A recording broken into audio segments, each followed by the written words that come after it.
lagi akong napapatingin din sa girl na yung natural looking, yun. Mm. Tapos yung contours, how the light tumatama dun sa face, how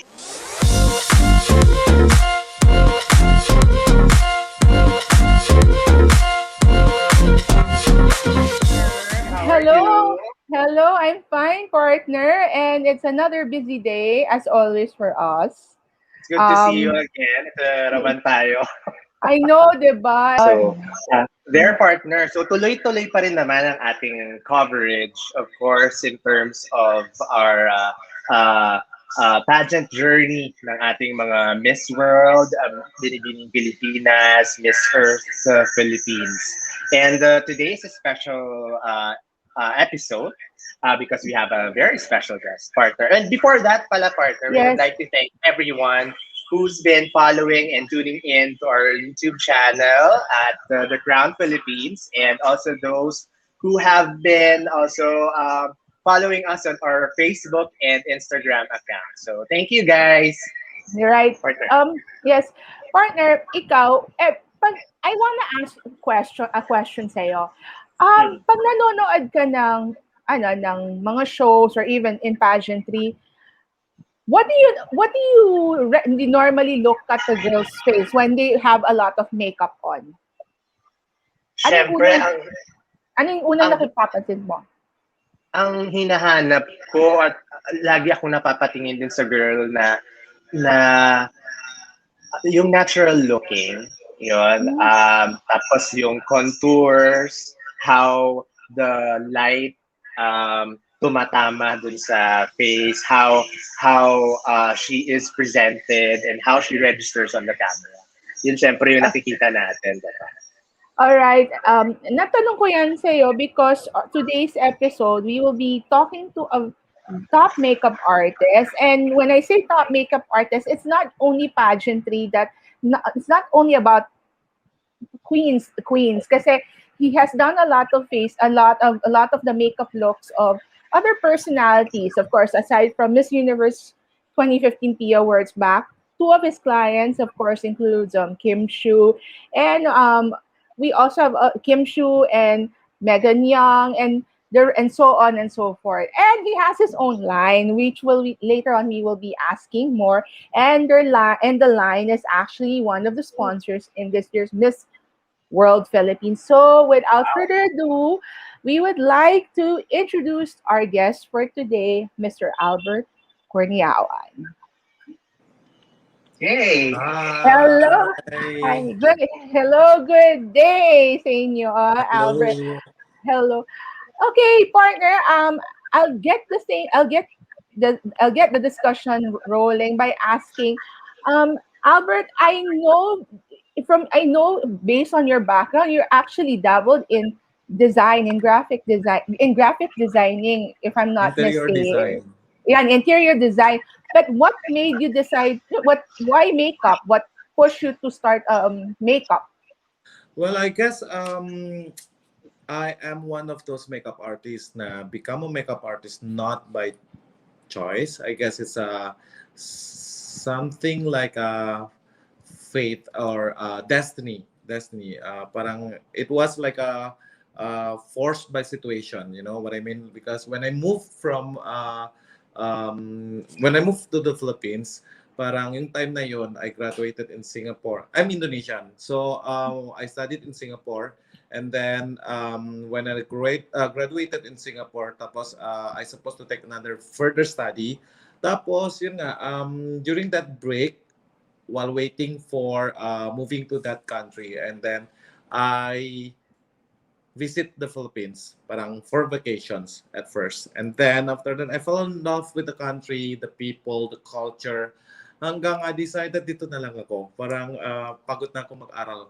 I mean, I got my degree, so I was supposed to get another degree and then another course with a double degree in France. So I decided not to take that. So my dad, or technically I guess my entire family, was quite mad at me during that time. So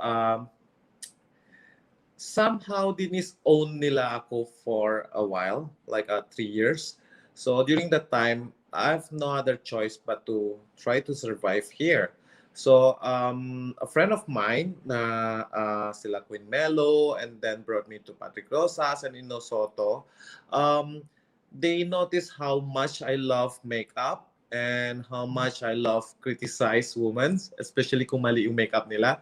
So from there, I think Queen Melo gave me 5,000 pesos and then brought me to Landmark Makati, and then we shop makeup. So whatever I see there na gusto ko na pasok sa budget, so yun yung unang-unang makeup kit ko. So slowly from there, so hanggang yun nga, sabi ko parang, oh, this is the only way that I can try to earn a living and try to survive here. So I guess yun nga, di siya as what I planned, because I really wanted to be a interior designer and fashion design, because I graduated fashion and interior, and then I supposed to take another course in Paris on fashion also, but I end up to be a makeup artist here. Yeah, but Sir Albert, in terms of your ano po, when you do as a makeup artist, where do you get your inspiration, especially when you're doing it with your subjects? All right. Inspirations. I grew up in the family na very, I can say very kikay. We are in Indonesia. I mean, here in the Philippines, karamihan kayo half Spanish and Americanized, right? So in Indonesia, we are under the Dutch occupations before, where sad to say, parang yung babae mas nakaka-pressure sa kanila kasi they're being judged right away the moment they're out of the room. Parang kaya nga sanay sa culture ng family namin, parang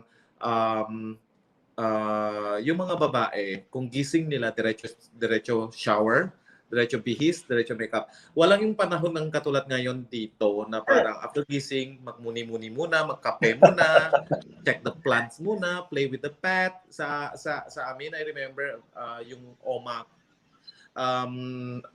Oma in Tagalog in Tagalog lola, in Indonesia Oma is grandma, right? So yung Oma ko, parang kung lumalabas yung sister ko from the bedroom na gusot yung buhok, tapos naka-pajama, hahampasin ka niya talaga. So my mom also grew up like that. So my mom sanay rin yung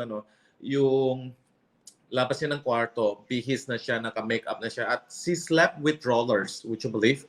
So naka-full rollers and then sleep sila nakaganito. They never sleep like that. So they always sleep, what do you call in Tagalog that? Yung dapa, nakadapa. Parang ganon. So nakapustura talaga. Yes, so there are times na naman na walang roller siya, kung hindi siya walang lakad. So they slept with that pillow.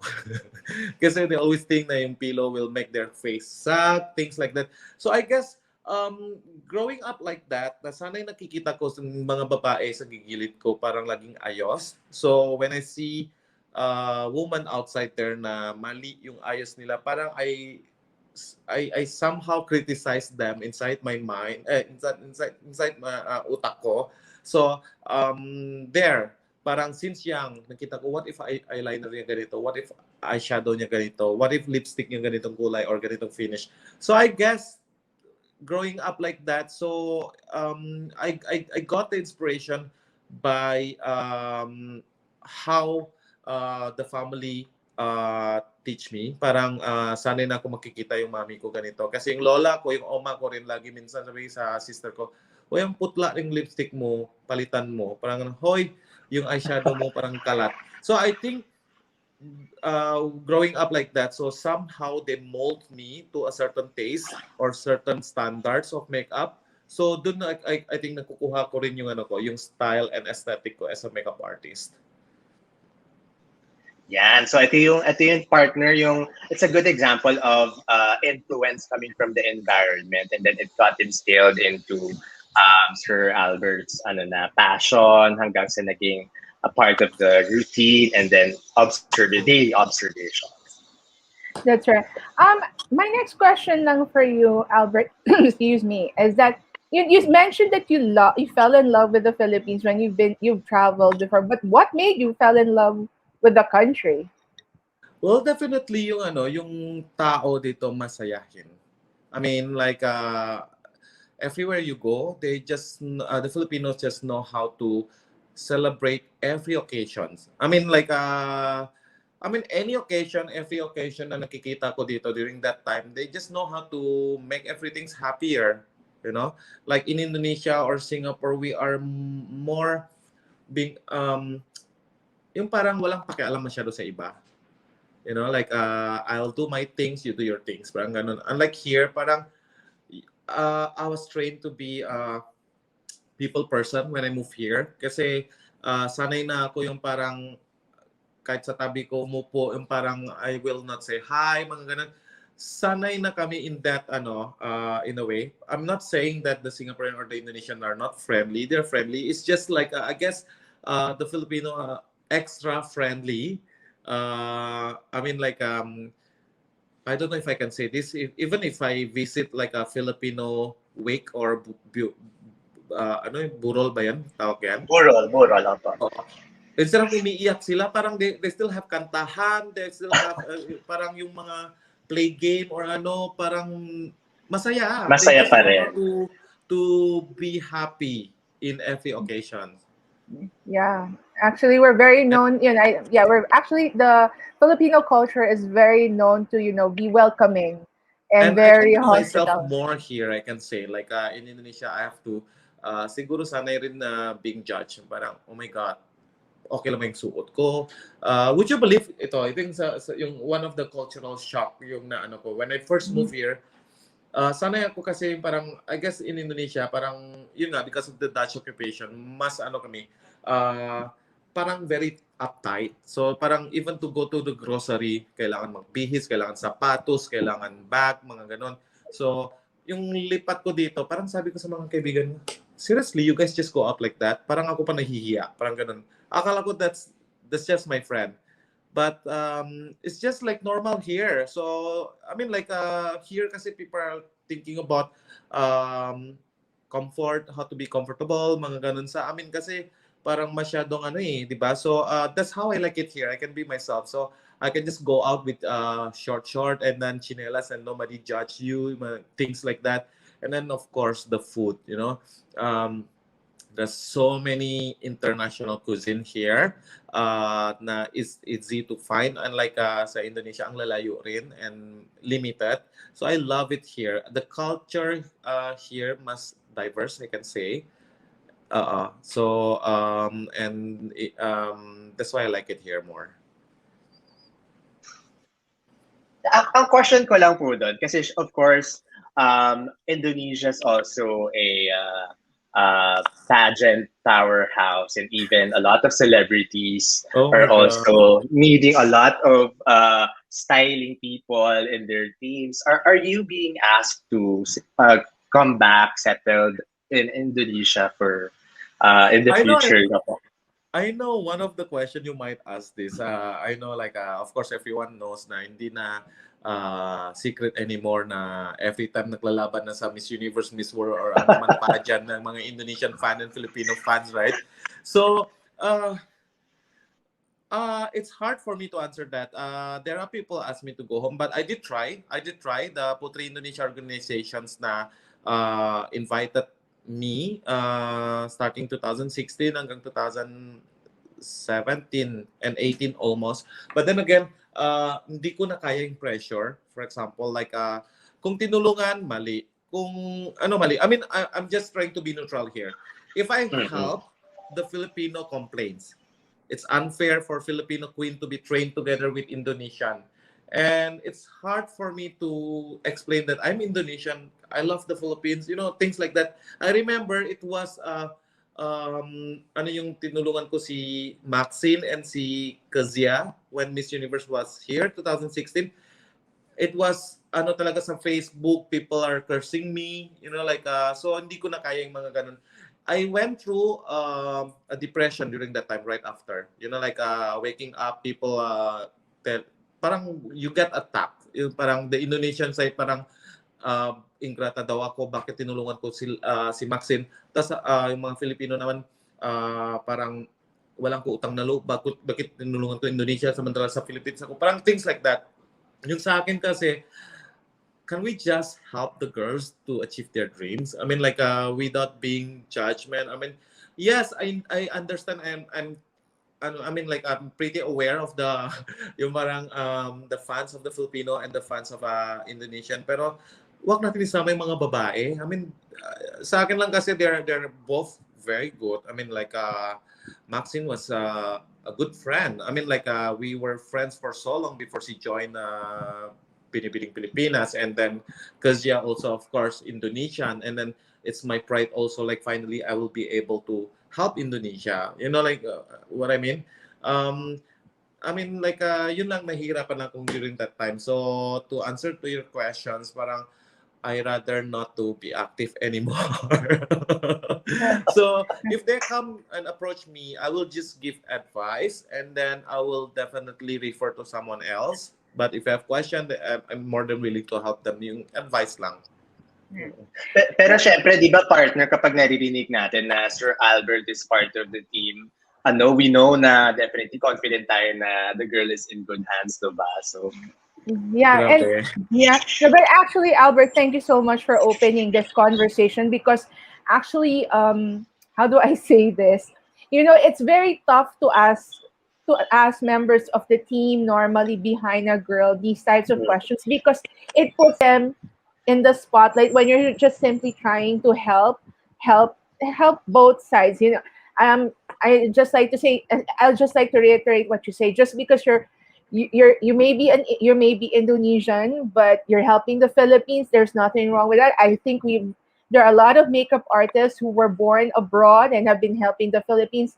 Same, and even a lot of the trainers here in the Philippines have been helping some of the other candidates. So I think at the end of the day, magtulungan na lang. This is how we support the girls. Yeah. Sa akin kasi sa akin kasi it's hard kasi yung parang as much as possible. Yes, nandun pa rin yung natin lahat na syempre Philippines, Indonesia.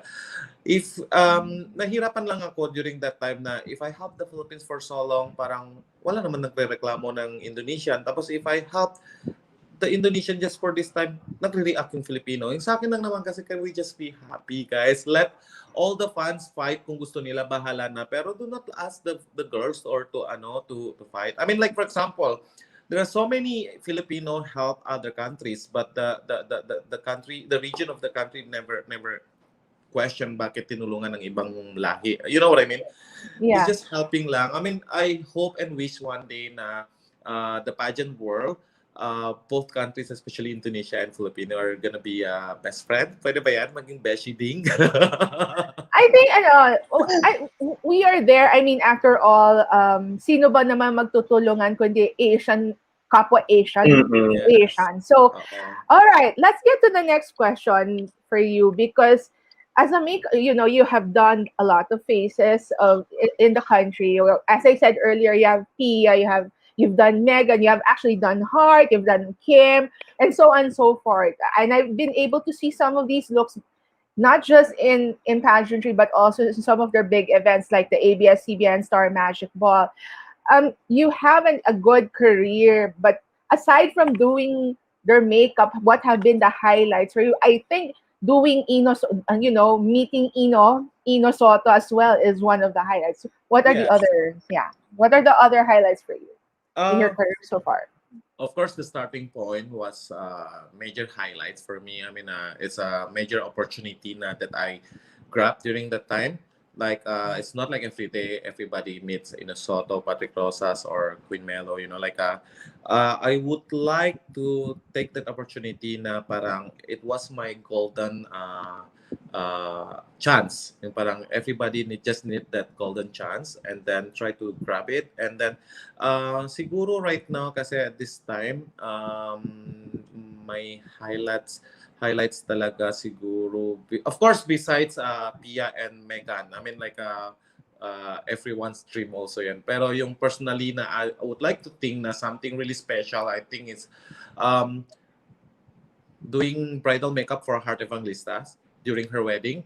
So we were close friend, and then it was really hard. I mean, like I've been doing wedding, like I've been doing so many brides, pero first time ko na gawa yung parang, oh my God, friend ko talaga, as in super close friend ko talaga na hindi ko lang alam anong gagawin ko. Parang makeup artist ba ako dito? Or being a friends na maging entourage rin. So, because I was part of the entourage rin. So, yun nga, it was very special just because I met Heart siguro mga 7 years before her wedding. So during that 7 years, syempre nag-uusapan kung anong dream wedding niya, tapos na ano ko rin kung anong dream makeup look ko for her wedding. Alam mo, believe it or not, during that time, wala natupad. Kasi yung mga when we were younger, we were dream of parang beach wave lang yung hair niya, tapos bronze skin. Pero during the parang sabi niya, no, ayaw ko rin ganun. Parang gusto ko something regal, something timeless, sabi ko ganun. So, yun nga, we decided to have a very banat na hair and then very classic na makeup, neutral makeup. So, yun, I guess until now, it's very special for me because the moment, the day after of the wedding, I was able to receive, I think, 35 brides the very next day. So I guess na doon ako na-realize, oh my God, tama nga yung nagawa natin ng look, parang ganon. So it's not parang I've done couple of other celebrities wedding also, pero iba talagang ginawa namin yung kay Heart. And also it was the challenge that a lot of people na hindi alam, but I can make kwento here.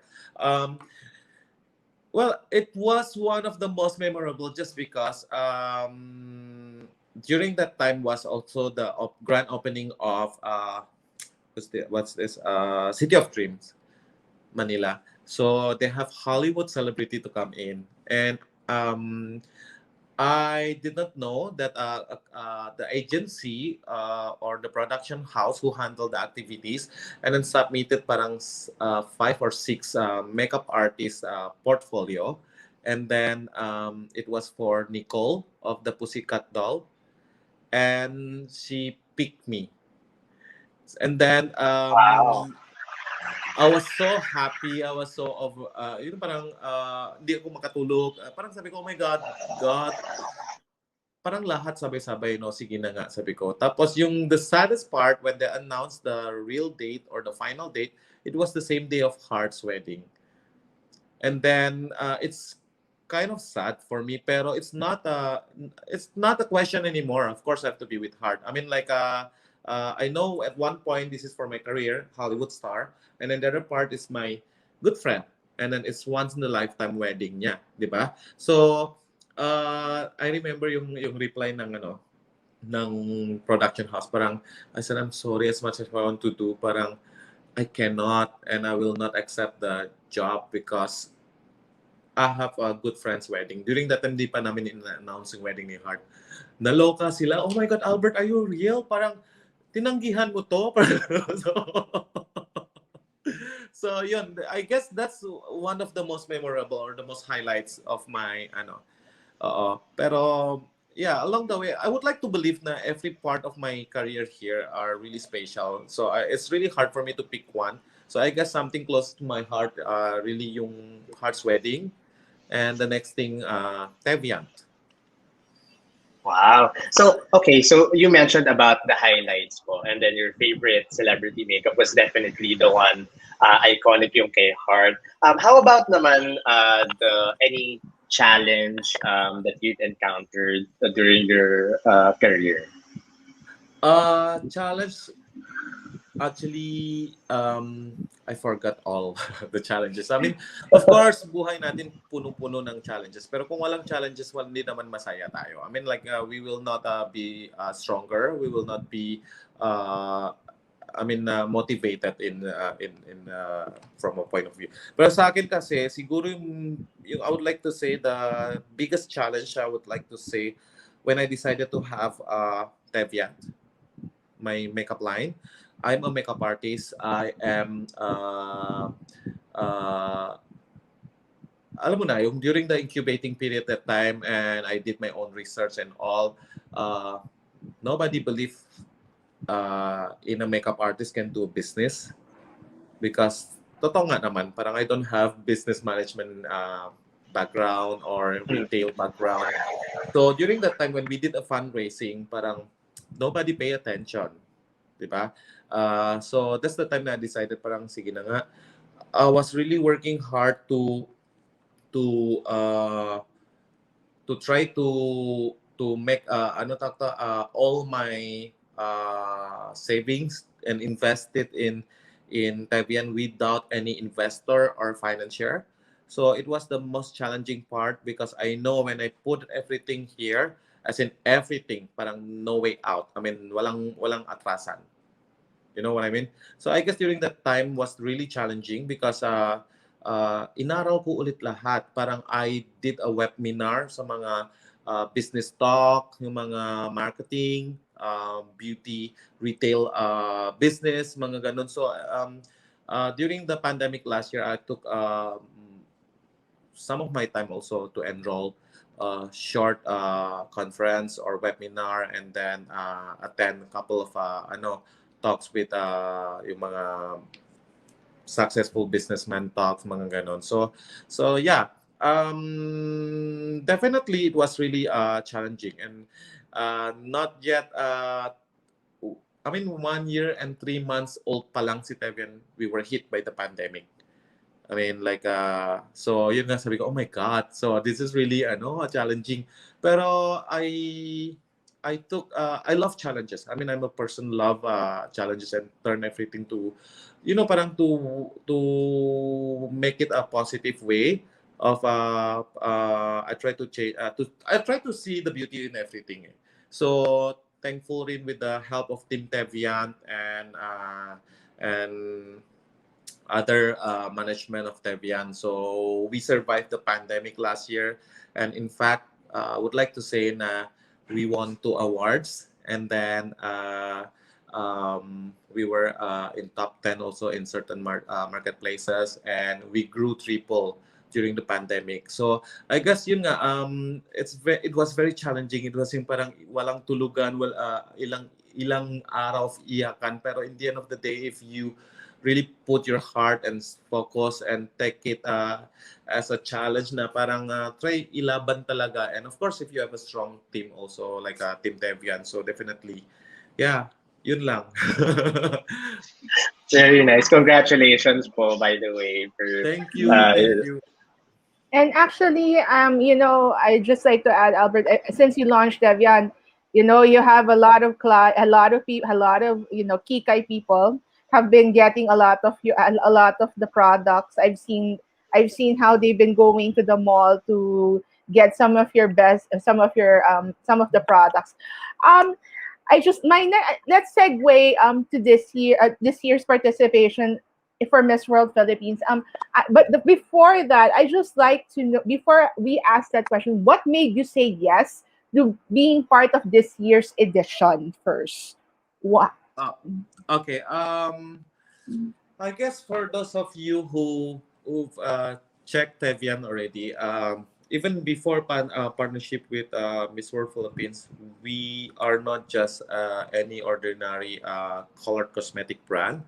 We are a brand with a voice. We are a brand with a heart also. So like last year during the pandemic, despite being young and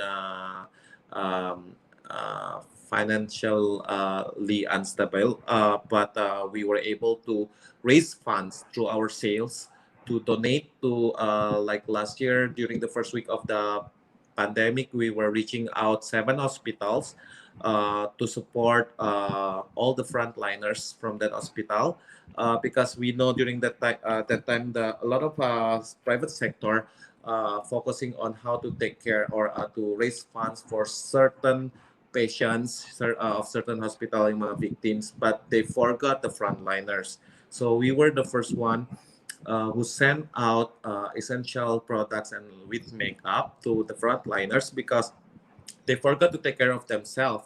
So we were giving out some eyebrow products, eyeliners, So that to encourage them to take care of themselves and to make them feel good again. And alam mo naman yung mga patients rin, kung nakikita nila yung mga nurse nila or frontliners na medyo maayos, edi siguro gumagaan yung loob nila at mas mabilis yung recovery.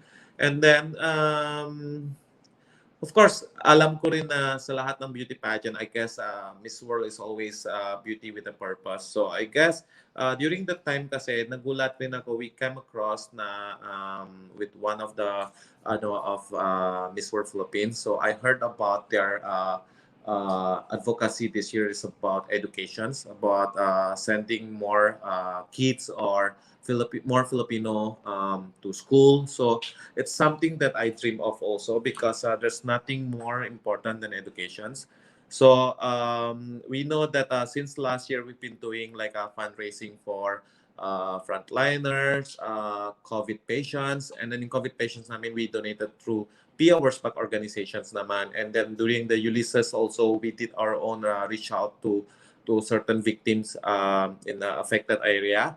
So I guess why don't partner with a more legit organizations such as Miss World Philippines na especially nowadays they're promoting about education. So it's something that close to my heart also. And then so therefore we created a bundle purposely for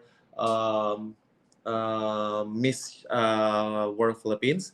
I know certain people said bakit kailangan bumili, akala ko face yung judge, nakikita ko yung mga comments ng ganun.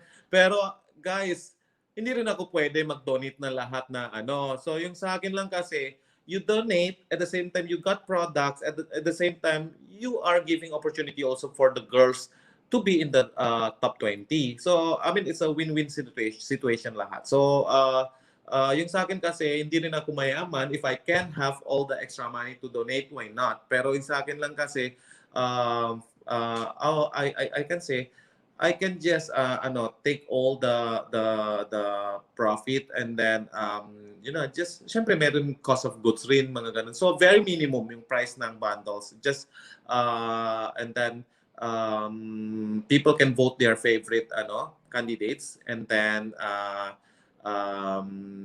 the money will go to Miss World organizations na to the charity yung pinili nila for the education. So yun, everything will be documented, and hopefully in the near future, once we already have the winner of that fast track, so I can document it and I can show everyone kung saan na donate, mga ganun, so that alam ng mga tao rin saan pumunta yung tulong nila. So definitely it's just because like what I said na beauty with the purpose, and their purpose is almost the same like what Teviant have also. Uy, masyado machika ba ako? Parang halos ko non-stop. No. Thank you for sharing. Yeah, we want you actually to be the one to tell about your involvement with the organization this year, because just to let everybody know, actually the bundles that Albert has prepared for rather are actually in a good price, kasi let's be honest, the price of Tevian for some may be expensive, but the bundles are affordable. So I'll be the first to say that. I guess during the meeting with Miss World Philippines, I asked them also na we can fundraise, raising fund through bundles. I would like to curate bundles na only using the most usable products. So for example na yung mga, syempre hindi lahat ng makeup artists. So hindi, like gusto ko rin yung mga nagvo-vote for the ladies. They feel sulit na yung pera nila, yung donation nila, because they got the products that they want. Alam naman yung karamihan bundles parang mix of products, yung iba hindi mo alam paano gamitin. So this is something na yung parang basic products para everyone happy, everyone okay with the products, and definitely affordable. So there's one bundle is just like a price of one product, pero yung laman niya tatlo. So things like that. So and they got a chance to donate, and at the same time also they are voting for their favorite candidates. So giving chance to the candidate to be in top 20 also. Yes, and I would like to add, and partner, before you ask the next question, that the what's involved in what's part of the bundles is actually for the common Philippine for is one of the involves the one of the common problems minsan ng isang Pilipina ang kilay. Seriously, Kilay.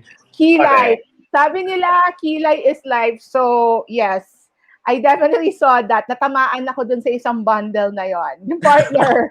Well, if you Go. notice, karamihan is all about eyebrows and eyeliner and mascara. So those are the basic things. A basic woman needs to have those things, you know. Like especially panahon ngayon na COVID na ipatulog natin muna yung konti yung mga lipstick natin.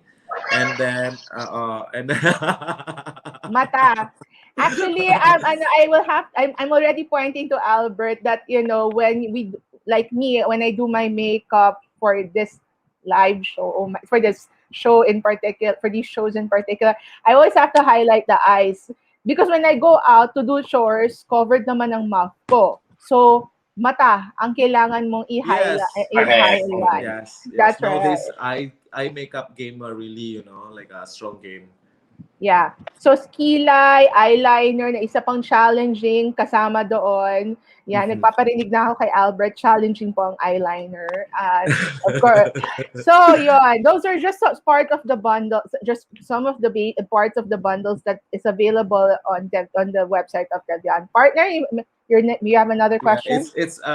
it's available on teviantbeauty.com, and then from all Filipino from other part of the world are welcome also to vote for your favorite candidates, and at the same time you are also donating and giving more opportunity for more Filipino to be educated, and you got the products also.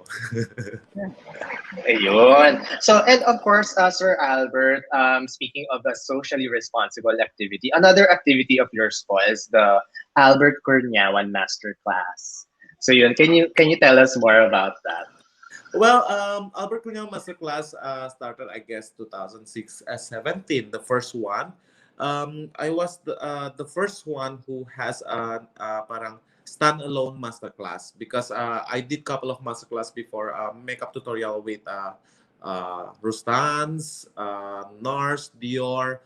But then again, I said, no, I want to have a real masterclass where people dedicated their whole day with me, and then I will check one by one there. No? So, nagulat lang kami, it was really successful. Parang we had 200 students in Makati, Shangri-La, and I was in shock also.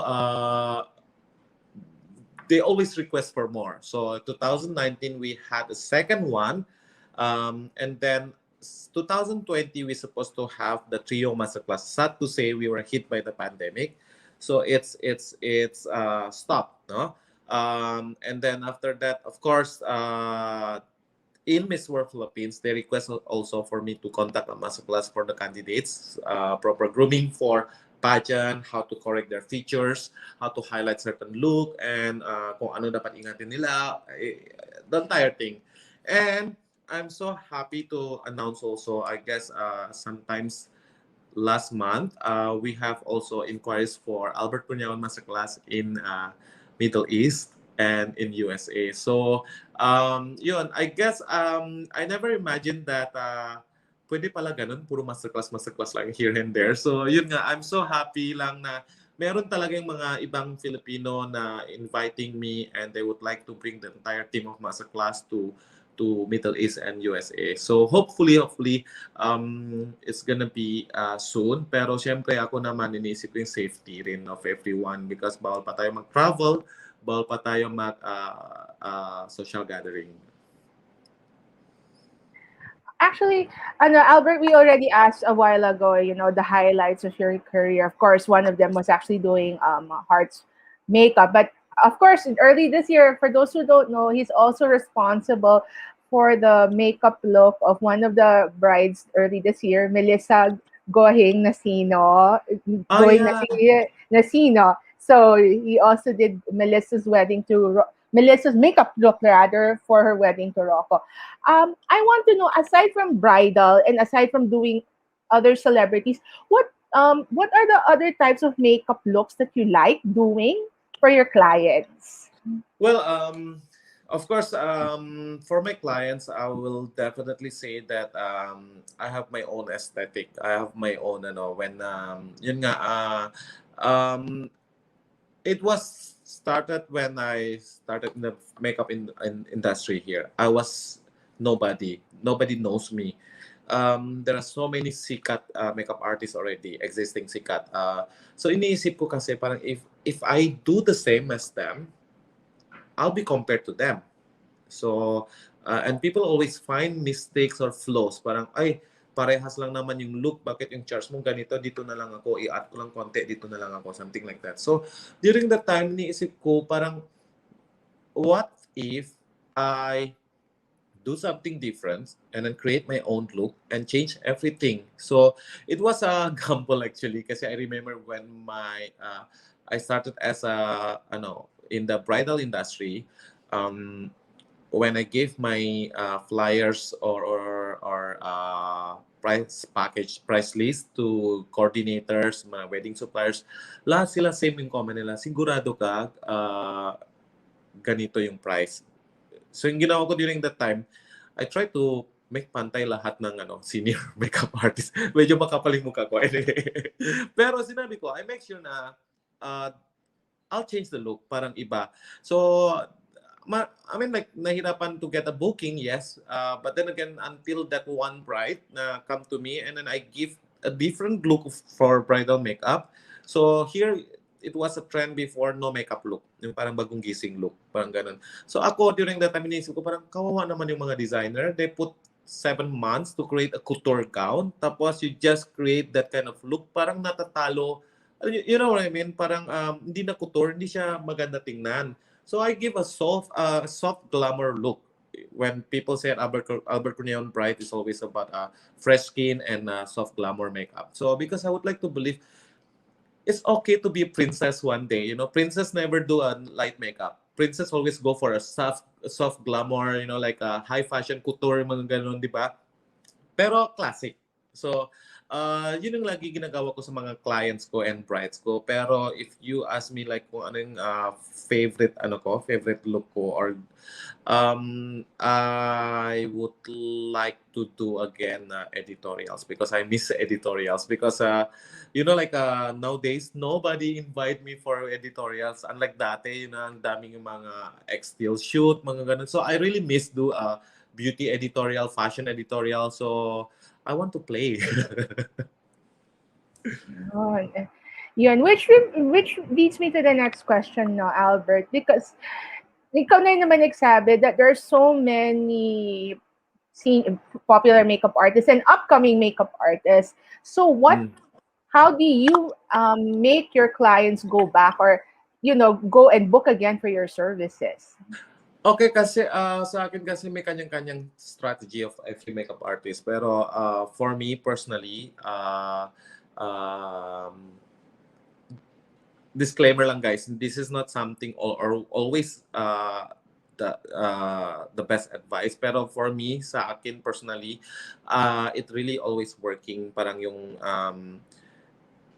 you have to understand why people book you. I mean, these people book you, ibig sabihin, may pera sila mag-book ng isang makeup artist. So, wag ka magdidiva. I mean, when you do makeup, whatever status or ng makeup artist, there's always have to be one diva, and that's the client.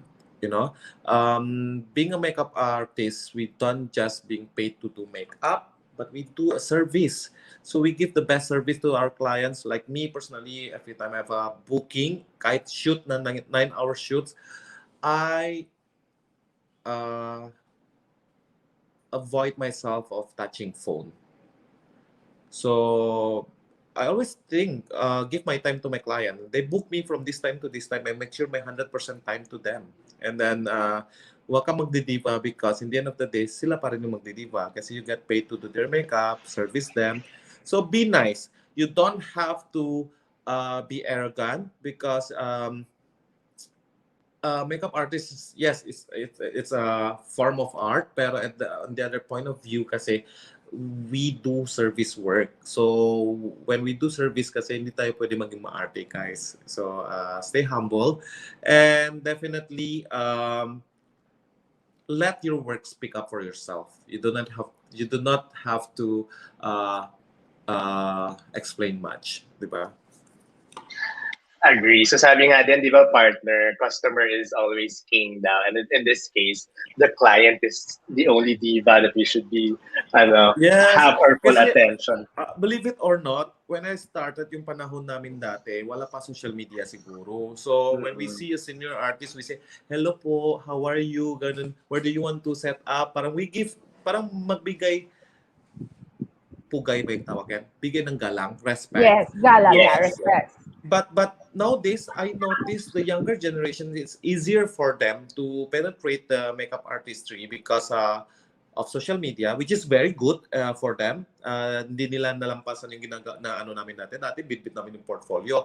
So I would like to remind lahat sila na treasure every moment, treasure the chance. So wag nyo sayangin yan. So I know it's easier now, pero make sure pa rin, put your heart and hindi natin kailangan magdiva or maging mataray because in the end of the day, we need our clients. So our clients pa rin yung lagi yung magtutulong sa atin to pay our bills. So, siyempre mas gusto natin na bumabalik sila sa atin. So, yun lang. So, bukod maging magaling kayo as a makeup artist, let's do a good service to them. Nothing beats partner. Yeah, nothing beats kindness and and learning. Actually, I think learning, you never stop learning. Yes, agree ako dyan.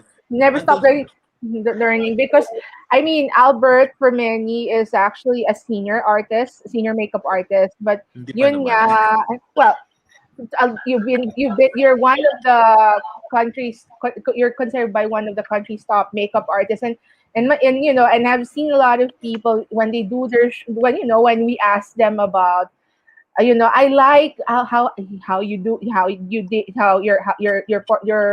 you do the looks of sila Kim and all. I'm sure, yes, I'm very sure, but it also takes a lot of hard work. I think that is also a reminder to young makeup artists and dedication, guys. Dedication. Yun nga.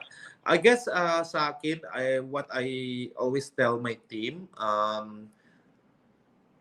in makeup artistry kasi, our client all the same. Ito rin gusto ko i-remind din yung mga up-and-coming makeup artists. Yes, of course, dream natin to do celebrity makeup. Parang to do any celebrity to be our muse. Pero in the end of the day, guys, celebrity or not celebrity are all equal in terms of our makeup. Because for the longest time of my career that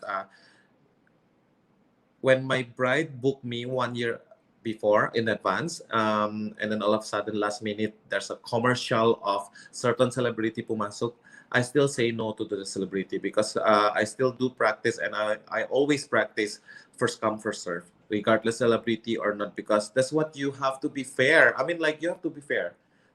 So yun nga, sabi ko, parang sometimes time management is everything also in this industry also.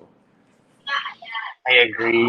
And Sir Albert, you've been very gracious to the Qrown Philippines with this interview. So just for our final few questions, what is the most important beauty advice that you can give to everyone? Come again? What is the most important beauty advice that you can give to everyone? Can I request for interpreter? Charat. Sa akin kasi, makeup is just an extension of your mood. So sa akin kasi, there's no rules in makeup talaga, sa totoo lang. Kasi sadly to say, a lot of people pa rin still say na kung smoky yung eyes, tone down on the lips, pick one on your face. But sa akin kasi, no. If you want to have every part of your face colored, different color, go ahead. I mean, like makeup is an extension of mood. So if you want to be happy, go through your makeup. If you want to look gothic or ano, parang there's no rules. Anyways, just makeup, hindi siya tattoo. So you can just erase it and redo it again, no? But for me, for ladies out there, the best makeup artist is not any makeup artist in this world. The best makeup artist is always you yourself, because you've been embracing that, having that beauty. So you know kung ano yung mali, ano yung gusto mo taguin, anong gusto mo highlights, and you should know yourself better than the makeup artist. So I guess practice makes perfect. So practice nyo lang mukha nyo hanggang ma-perfect nyo. And believe me, the best makeup artist is always yourself. Yay, thank you. And syempre, Sir Albert, yung in terms of your makeup line, should we expect what should we expect next with your makeup brand? A lot, a lot, but I can't say much, pero definitely for now, I would like to encourage everyone, please drop by at teviantbeauty.com, and definitely support any of your Miss World Philippines candidates, and by getting a bundle using, I repeat, using their unique code. So every candidate's having their own unique code. So because every point from that unique code used are actually will be total up and helping the girls to be in top 20, to be fast track to top 20. And ano pa yung next pwede ko siguro malapit na rin yung launching namin sa isa pa country. So I just cannot announce it yet. So definitely, hopefully August, we will launch in a new country. And this is not under me and my team, but it was under another distributor from that country. So yun lang pwede ko i-share. Wow, congratulations. When I have more details, I will announce it naman sa social media ko. Thank you, right. partner. Thank you so. Yeah, and with that, we wrap up rather today's Qrown conversations. I hope a lot of people have learned from our guest, Albert Kurniawan, not just about the importance of makeup, but also, the corporate social responsibility. And of course, one of the best lessons that even though you have a makeup artist who can help you with your features, is at the end of the day, it's you who should know your best features talaga. So yes, but Albert, before we let you go, we are giving you the floor to say your thank yous and other things that you would like to promote. All right. Of course, thank you so much to you guys for inviting me, and thank you so much for everyone's watching this. And if you want to know more about Teviant, please check Teviant Instagram or Teviant website. For those of you who stayed outside the Philippines, we do international shipping also at teviantbeauty.com. And definitely, we are excited to show you guys for the 7/7 sale of Teviant, which is on July 7. And for ako naman, please visit me. Please follow me. Follow me on ABT Kurniawan here on Instagram, and do not forget to subscribe to my YouTube channel, Albert Kurniawan, where I also have some makeup tutorial and some of my personal experience and about mental health and a little bit on the business side. So yeah, I can't wait to read all your comments there also. And thank you so much for having me for today. Yes, and without further ado, thank you very much, Albert. And that wraps it up. And you know what? We'll see you again until the next Qrown conversation. Thank you, Good day, everybody. Thank you. Bye. Thank you.